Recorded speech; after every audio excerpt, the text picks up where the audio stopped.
ஆண்டவராக இயேசு கிறிஸ்துவின் இனிதான நாமத்தினால் இந்த காலை நேரத்தில் எனக்கு அன்பான என்னுடைய பிள்ளைகளே, உங்கள் ஒவ்வொருவரையும் அன்போடு கூட வாழ்த்தி ஆசிர்வதிக்கின்றேன்.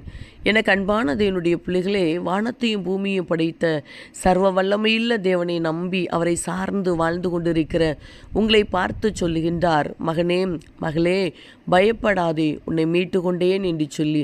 அன்பு சகோதரனே, அன்பு சகோதரியே, பாவத்திலிருந்து, போராட்டத்திலிருந்து, பிசாசின் கிரியைகளிலிருந்து ஆண்டவர் உங்களை மீட்டு கொண்டார். தைரியமாய் அவருடைய அன்பின் கரத்துக்குள் உங்களுடைய வாழ்க்கையை ஒப்பு கொடுப்பீர்களா? நிச்சயமாய் அவர் உங்களை ஆசீர்வதிப்பார். தகப்பனே, இந்த காலை நேரத்தில் உம்முடைய பிள்ளைகள் ஒவ்வொருவரையும் மனதார ஆசீர்வதித்து ஜெபிக்கிறேன். அப்பா, எவ்வளவு நல்லவர், உங்கள் அன்பு எவ்வளவு விலையேறப்பட்டது ஐயா. இந்த நாள் உம்முடைய நாமத்தினால் ஆசீர்வதிக்கப்பட்ட ஒரு நாளாய், ஜெயத்தினாலாய் இருக்கட்டும் அப்பா. இந்த நாளுக்குரிய சகல தேவைகளையும் சந்தித்து நடத்துவீராக.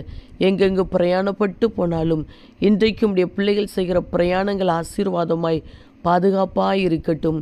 போகிற எல்லா இடங்களிலும் மனுஷ கண்களில் தயவை கட்டளையிடுங்கப்பா. சூழ்நிலைகளை அனுகூலமாய் மாற்றி கொடுப்பீராக. எதிர்பார்ப்புகளை நிறைவேற்றி கொடுங்க ஐயா. நம்முடைய பிள்ளைகள் எடுக்கிற எல்லா முயற்சிகளையும் வாய்க்க பண்ணி கொடுங்கப்பா.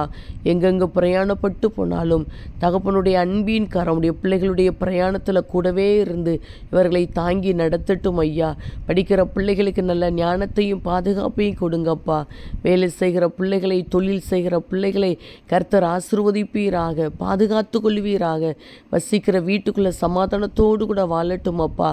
உடைய பிள்ளைகளுக்கு விரோதமாய் காணப்படுகிற தீமையான காரியங்கள், சத்ருவின் கிரியைகள், மனுஷிக வல்லமைகள் செயலற்று போகட்டும் அப்பா. மனதார இவர்களை ஆசீர்வதித்து ஜெபிக்கிறேன். நீர் அப்படியே இந்த நாளை உடைய பிள்ளைகளுக்கு ஆசீர்வாதமாய், பாதுகாப்பாய், சமாதானம் நிறைந்த ஒரு நாளாய் மாற்றி கொடுக்கிறீர். அதற்காக உமக்கு கோடி ஸ்தோத்திரம். இயேசு கிறிஸ்துவின் நாமத்தில் ஜெபிக்கிறோம் ஜீவனுள்ள நல்ல பிதாவே, ஆமேன் ஆமேன். அன்பு தேவ பிள்ளைகளே, பயப்படாதே, உன்னை மீட்டு கொண்டேன் என்று ஆண்டவர் உங்களை ஆசீர்வதிக்கின்றார்.